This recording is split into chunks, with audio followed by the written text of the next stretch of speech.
영어를 공부하는 목적은 다양할 수 있죠. 누구는 리딩만 필요할 수도 있고, 누구는 또 말하기나 리스닝 같은 게 필요한 경우도 있고요. 근데 영어의 능력, 우리 갖고 있는 언어의 능력을 잡아먹는 녀석이 있어요. 잡아먹는다는 것은 바로 우리에게 주어진 시간은 한정돼 있죠. 우리가 아무리 영어를 오래 공부한더라도 200세까지 공부할 수는 없잖아요. 정해있는 시간에서 가장 효율적인 방법을 찾아내야 돼요. 근데 쓸데없는 것에 시간을 투자하면 그게 바로 이제 우리가 낭비라고 하잖아요. 그 대표적인 게 바로 독해 영역에서는 구문 독해나 문법이에요.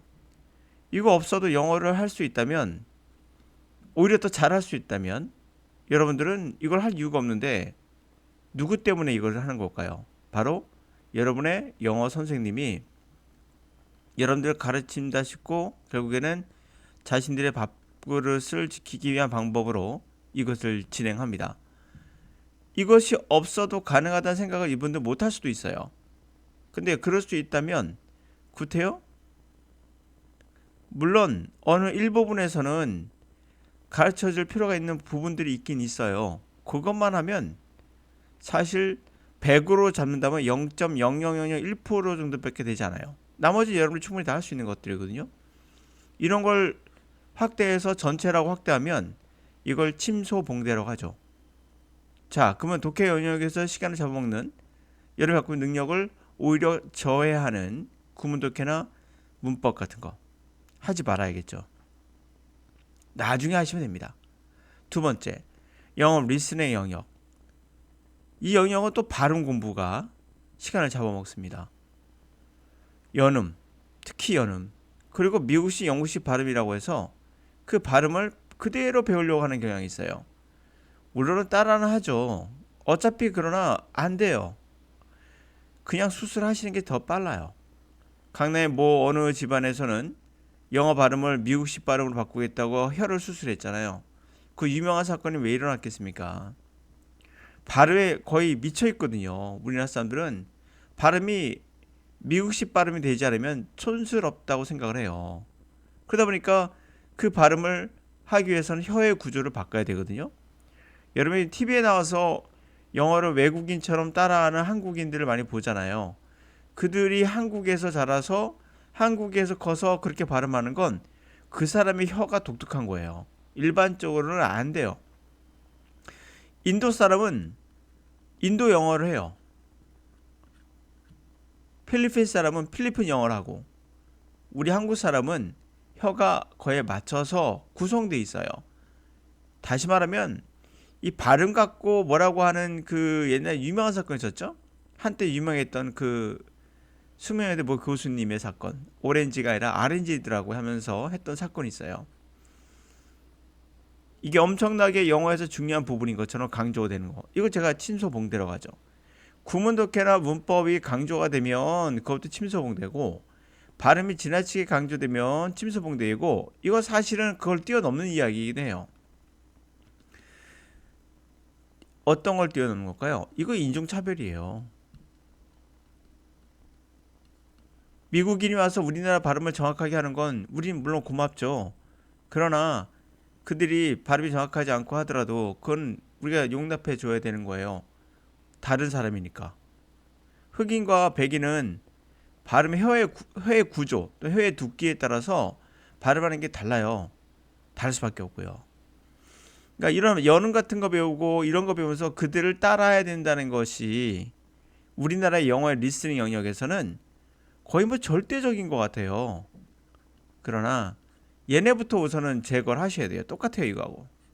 이거를 제거하지 못하면 여러분들은 계속 그 발음의 장난. 여러분들이 가장 빠르게 알려줄게요. 수술하세요, 그냥. 정답이에요, 이게요. 실제 이게 정답이에요. 혀를 그들에게 맡기고 수술하세요. 왜 수술했겠습니까? 그 의사가 바보라서? 의사가 뭐 신체 구조에 대해 전혀 몰라서? 여러분보다? 그럴 일 없겠죠. 알고 있는 거예요.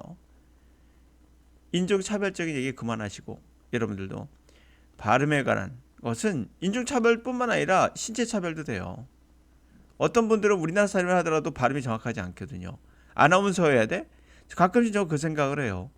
우리나라에서 우리나라에서 영어 강사로 뜨는 사람들의 특징이 뭐냐? 뭐 다는 아니지만 일부는 아나운서 같아요. 아나운서가 뭐예요? 발음이 정확하잖아요. 딕션이. 근데 그들은 그게 태어난 거예요, 그냥. 저도 발음이 정확한 사람은 아니에요. 한국어 발음도. 혀가 짧아서 그래요. 누구 혀가 길 거 아니에요. 누구 혀가 두껍고요. 예, 그리고 호흡도 있잖아요. 제가 또 호흡이 짧고 누구도 호흡이 길고 사람마다 다 다양합니다. 그래서 저 같은 경우는 이거 읽을 때 굉장히 힘들어요. 호흡이 짧거든요, 제가. 예, 운동을 좀 많이 해야 되는데 미안합니다. 그럴 생각 전혀 없어요. 저는 제 뜻대로 살기 때문에 제 혀가 짧아요. 그러면 혀가 긴 사람들은 또 나름대로 단점이 있겠죠. 다 다양한 거예요. 그런데 이것을 정답이 있는 것처럼 말하는 게 바로 우리나라 영어의 특징이에요. 우리나라 사람들은 정답을 되게 좋아해요. 정답이 없어도 정답이 있어야 돼.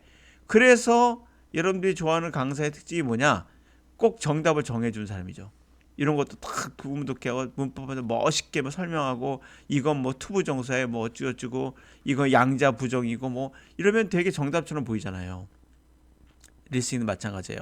쓸데없는 거에 낭비하지 마세요.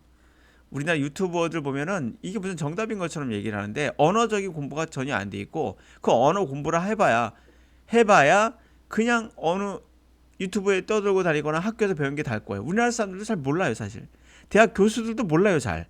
그게 정답이에요. 전 세계 아는 사람이 몇 명, 트렌드를 끌고 가는 사람이 몇 명 안 되는 거예요. 아니, 생각을 하면 간단한 건데, 중세 시대에 설마 르네상스 시대에 뉴턴이라는 사람 말고 다른 사람은 지구가 돈다고 생각을 했을까요, 설마? 아니겠죠. 이 일부 부류만 알고 있는 거예요. 근데 영어에 대해서 전혀 언어에 대한 그런 것조차 전혀 없는 사람들이 그냥 느낀다 얘기하는 거예요. 그건 짓거린다고 저는 짓거리 생각하는데 이것도 그 사건 중에 하나예요. 뭐 오렌지가 아렌지라는 동, 그렇죠? 아렌지가 발음이 되는 것 같지만 실제로 오렌지로 오렌지 다양하게 발음해요. 실제 들어보시면 다 다르니까 신체 구조도 다르고 혀도 다르고 태어난 지역도 다르고 다 달라요. 그것을 통일시키는 거 이게 뭡니까? 이게 바로 폭력이에요. 폭력. 가장 중요한 폭력이 뭘까요? 표준어예요. 표준어. 표준어라는 게 존재합니까? 없어요. 표준어가 어디 있는 세상에. 서울이 표준어라고요. 그 미국은 뉴욕이 표준어인가요? 표준어란 말 썼다가 지금 다 지웠어요. 폭력이니까. 나는 정답이고 너는 다 틀렸어. 이 얘기거든요. 그러니까 우리나라 영어도 문법이 왜 문제냐면 나는 맞고 넌 틀려요. 그러니까 문법으로 막 정의하고 네가 틀렸다 맞았다 이러는 것들이 결국 정답이 있다고 생각하기 때문이에요. 아니거든요. 언어는 대충이에요. 정확하지 않아요. 두 번째, 발음도 대충이에요. 정확하지 않아요. 그래서 연음이 나오는 거예요. 연음은 무슨 아름다운 무슨 발음의 법칙으로 생각하는데 연음은 그냥 귀찮아서예요. 발음은 귀찮아서 하는 소리예요, 그냥. 근데 그것을 정성껏 분석해서 한다면 그게 정답이라는 얘기거든요. 그러니까 연음이 하나가 아니라 10개도 나오잖아요. 발음 하나 갖고도. 알잖아요. 그쵸? 예. 뭐 알듯이 be going to 같은 경우도 발음이 6개, 7개 나오잖아요. be going to go나 go나가 가장 쉬운 하나의 그거라면 많이 쓴 거라면 그거 말고도 굉장히 많죠. going, to, to 발음도 그 정도예요, 여러분. 그러니까 정답이 있다고 생각하시면 여러분들은 그 정답을 찾아가실 거예요. 그런데 그게 바로 뭐죠? 시간을 엄청 잡아먹고 쓸데없는 짓을 하다가 본질은 못 가는 거야. 독해는 뭐죠? 그냥 독해하시면 돼요. 이 사람이 말한 거를 알고 싶은 거지. 여러분 분석하고 싶으세요? 얘는 주어고 얘는 동사고 얘는 목적어고 이런 거 분석하고 싶으세요? 그게 독해인가요? 여러분 국어책을 할 때 소설책 읽을 때 주어 동사 찾는 게 독해했다고 생각하시나요? 아니면 그 소설책 읽어본 게 독해입니까? 소설이든 에세이든 읽어본 게 독해죠. 거기에 문장 분석하는 걸 독해라고 안 하잖아요. 근데 이상하게 영어만 들어가면 분석하면 독해했다 그러고 그냥 읽으면 독해가 아닌 거야. 그게 말이 되겠습니까? 리스닝이 뭐예요? 제 말 듣고 있죠, 여러분들. 제가 말하는 거 들리죠? 들을 때 연음 같은 거 신경 쓰십니까? 아니면 제가 말할 때 어떠한 연음이나 이런 것도 신경 쓰시나요? 안 쓰죠. 근데 왜 영어만 들어가면 연음 발음 배우고 무슨 뭐 발음이 여기서 어떻고 저쩌고 뭐 물론 여러분들이 직접 그들하고 소통할 때는 발음이 약간은 어느 안에 들어가야겠죠. 인도 사람 발음하는 거 보세요. 다 알아들어요, 상대가. 대개 그들에 맞게끔 인도식 발음을 해요. 그들이 영어를 못한다? 잘한다? 누가 그런 것을 함부로 정할 수 있어요. 잣대로. 오렌지가 대표적인 인종차별적인 단어죠. 그때 나왔던 인종차별이 스스로 차별한 거예요. 우리나라 사람이 바보라는. 그런 게 없어 세상에. 우리가 발음은 우리가 하는 거죠. 우리 영어죠. 그러면 갑니다. 자, 이 내용은 뭐냐면, 자, 이제 독해를 합시다. 문장 분석 같은 거 하지 마시고. 이 내용은 social contract, principle, political right. 루소라는 그 철학자가 했던 사회계약서를 현대에 비춰서 설명해 놓은 내용입니다. 되게 흥미로워요. What we own, why we own each other. 우리 서로 간에 빚지고 있다. 이거 멋있죠? A new social contract for better society. 보다는 사회를 향한 새로운 사회계약. 자, throughout history, people have pooled their resources to varying degrees in order to enjoy the benefits and manage the risk that come from living in the large groups. 자, 역사를 통틀어서 사람들은요, 그들의 자원을 풀장에 넣듯 그렇게 모아뒀어요. 물 모아듯이 다양한 정도로 이제 모아두죠, 자원을. 그래서 결국에 benefit, 어떤 혜택을 즐기고자 하는 것이고 리스크를 관리하고자 하는 거예요. 어디서 나오는? 커다란 무리에서 나오는 그런 리스크를. 제가 이렇게 읽으니까 야, 당신도 보니까 구문독해하고 있네. 이렇게. 아니, 내가 머릿속에서 일어나는 걸 표현하려면 어쩔 수 없잖아요. 전 독해할 때 이렇게 안 해요. 근데 표현하다 보면 이렇게 되잖아요. 그러니까 사람들이 말꼬리 잡으면 끝이 없다고 그렇게 말꼬리를 잡아요. 이런 거. 당신도 구문독해 하잖아요. 개는 개만 보인다고 그게 되는 거예요. 자, 계속 가보죠. These benefits include specialization of labor, virtual defense, and shared infrastructure. 제가 여러분들 읽어주는 이유는 뭘까요? 이 발음을 좀 들어보라는 얘기예요. 물론 제 발음이 원어민이나 영어 발음 잘한 분보다 당연히 발음이 원어민에 가깝진 않겠죠. 그러나 저는 최대한 영어 사전에 나와 있는 발음을 하려고 그래요. 그게 정답이면 정답이니까. 네. 자, 하여튼 그 같은 혜택은 특화된 노동, 상호 방어, 이것도 내가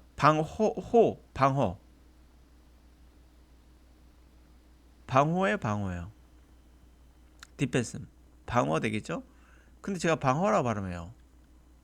그럼 어쩌라고 알아들으셨잖아요, 여러분들. 제가 누차 말씀드린 거예요. 알아들었으면 됐어요. 그건 제가 태어난 거니까 그렇게. 하여튼 상어 방어. 그다음에 공동의 공유된 인프라라고 하죠. 그런 것들을 포함하겠죠. 그런 것에 특화된 이런 것들을 포함합니다. As groups get older, larger, from family to village to major cities and the nation state, the mutual obligations become more abstract and are often mediated through institutions and the political process.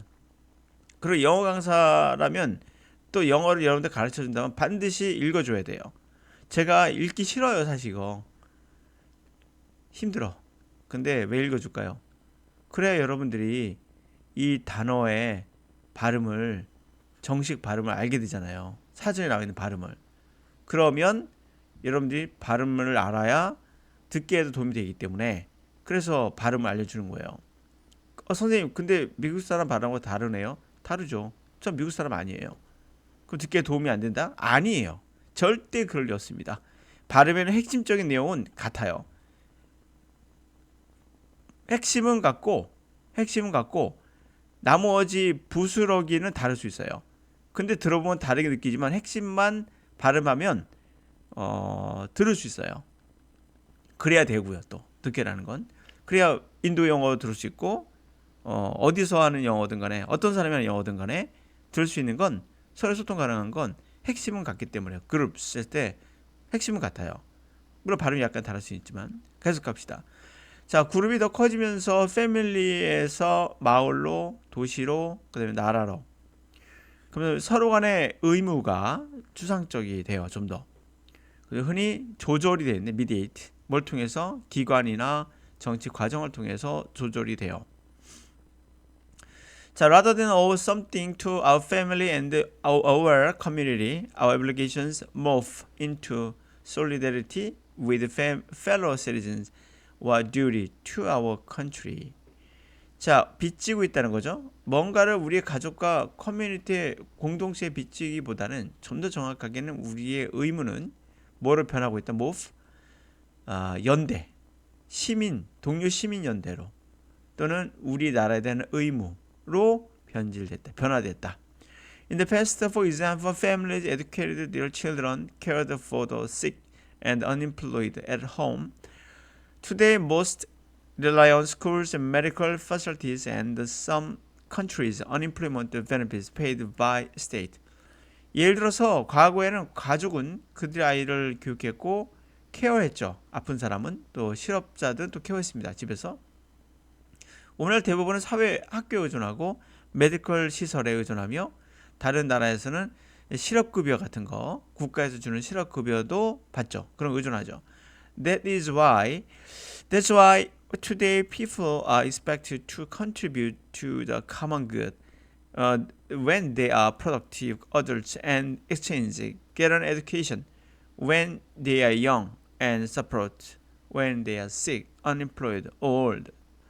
자, 오늘 그런 이유로 오늘날 사람들은 기여할 거라고 다들 기대하고 있어요.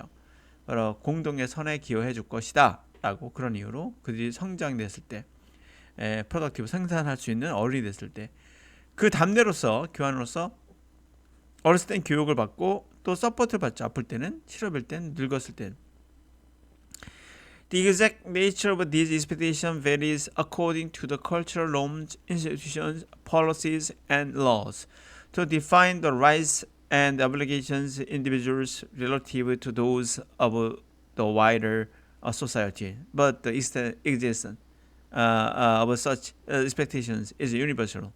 자, 그러한 정확한 그러한 성향, 이러한 기대의 그 성격은 다양하죠. 문화의 규범에 따라서 제도에 따라서 정치와 법에 따라서 그것은 결국에 권리와 의무를 개개인의 권리와 의무를 정의하죠. 뭐에 비교해서 할까요? 보다 넓은 사회에 그런 거에 비교해서 이런 것들을 정의를 하죠. 그러나 그와 같은 기대치들의 존재는 전 세계적인 현상이에요. 자, 이렇게 해서 봤어요. 자, 그러면 자, 우리가 영어를 공부하는 데 있어서 방해가 되는 요소들은 뭘까요? 쓸데없는 것들이 방해가 되는 거예요. 정의라는 걸 할 때 우리가 영어의 능력이란 말을 할 때 효율성이라고 말해볼게요. 효율성이라고 한다면 쓸데없는 행위를 줄이는 거예요. 뭔가를 스포츠든 모든 스포츠든 영어도 마찬가지예요. 쓸데없는 것들 하지 않아 불필요한 것들을 하면은 우리가 효율성이 떨어지죠. 요거 독해하실 때 이거 한글이잖아요. 독해하실 때 분석하면 독해하지 않죠. 이렇게 자르면서 효율성을 떨어뜨립니다. 우리 그렇게 하고 있지 않아요. 두 번째, 우리 발음할 때 여러분도 그렇지만 우리 애들 꼬마애들 발음할 때 정확하나요? 정확하지 않아요. 성장의 과정인 거죠. 그러므로 어느 날 이걸 한번 봤으면 좋겠어요. 제가 한번 보다가 되게 굉장히 화가 났던 내용이 있었는데 JTBC에서 손석희 앵커가 배우 이름이 기억이 안 나요. 그 배우가 있었는데 이 배우가 제 기억으로는 아마 글래디에이터에 나왔던 것 같기도 한데 하여튼 이 배우가 나와서 인터뷰하는 과정이 있었어요. 이 배우의 이름이 있는데 이름을 발음을 했어요. 근데 이 사람이 발음이 틀렸다면서 지적하면서 얼굴이 빨개졌던 상황이 있었어요. 손석희 그 앵커가. 그 다음부터는 본인이 안 하고 통역관을 쓰더라고요. 통역관을. 일단 본질이 이제 인터뷰인데 발음으로 바뀌니까 본질이. 그러니까 이제 통역관을 쓴 거죠. 저는 이 배우가 무례하다 봐요. 이거 무례한 배우, 무례한 인종차별한 거예요, 사실. 왜? 한국 사람은 한국인으로서 발음이 틀릴 수 있어요. 그러면 나중에 얘기하면 되지. 굳이 TV 안에서 지금 인터뷰 중인데 그 자기 이름을 잘못 말했다고 꾸사리를 주는 거 무리한 거죠. 그럴 수 있다. 가볍게 얘기하면 되거든요. 발음이 내가 땡큐 이렇고 내 발음은 이렇게 발음하세요라고 할 수 있겠죠. 저한테 이러면 제가 예 하죠. 그래서 틀렸어 발음 고역준이야 따라해봐 이렇게는 안 하거든요. 이거 인종차별적인 거예요. 이 배우 무리했어요. 그게 무리하네? 야, 영어가 무슨 니네들의 전유물이냐? 그 통역관 쓰는 거 왜? 이게 발음에 공격을 받아서 창피해 쓰는 게 아니라 화가 나는데 인종차별적인 반응을 하는데 앵커로서 그것을 대꾸한다는 것도 그렇고 그래서 처음에 대꾸를 해요. 나는 내 발음대로 하겠다고 처음은 해요. 멋있었어요. 멋있들 떠나서 이게 정답이에요. 난 내 발음대로 하겠다. 난 그 발음 안 되니까. 이런 얘기거든요. 그러다 나중에 바꾸더라고요. 아무래도 싸워서는 안 되겠다 싶어서. 통역가를 쓴 거 잘한 거죠. 이런 쓸데없는 것 때문에 쓸데없는 시간 낭비하는 인터뷰의 본질은 그냥 발음이 아니죠. 그런 것을 했던 거는 잘 선택한 거라 봐요. 그래서 앵커가 영어를 쓰는 건 좋지 못해요. 이들에게 이런 사람들 만나면 무리한 사람들 만나면 발음 갖고 트집하니까 통역가 쓰는 게 적절하죠. 예. 통역가한테 발음 갖고 뭐라고 하진 않을 거 아니야. 이분들은 통역이 전문화된 사람이고 이분은 그냥 영어를 하는 사람이고 통역가는 번역하는 사람이고 통역관하고 여러분 통역관 될 사람 아니죠? 그러면 여러분이 맞게 하세요. 여러분 번역가 될 건가요? 직업이 번역가요? 그러면 여러분 번역하는 거 배우셔야 돼요. 구문이나 문법 정확히 배워가지고 한글로 바꾸는 거 연습하셔야 돼요. 여러분 통역가 될 건가요? 통역가 되려면 여러분 발음 정확히 하셔야 돼요. 여러분들 그들에게 또 말을 해야 되니까 정확하게. 그 통역가 되거나 번역가가 아니라 나는 그냥 독해할 거고 나는 그냥 영어를 자연스럽게 듣고 하고 싶으면 필요 없어요. 예. 여러분들 원하는 대로.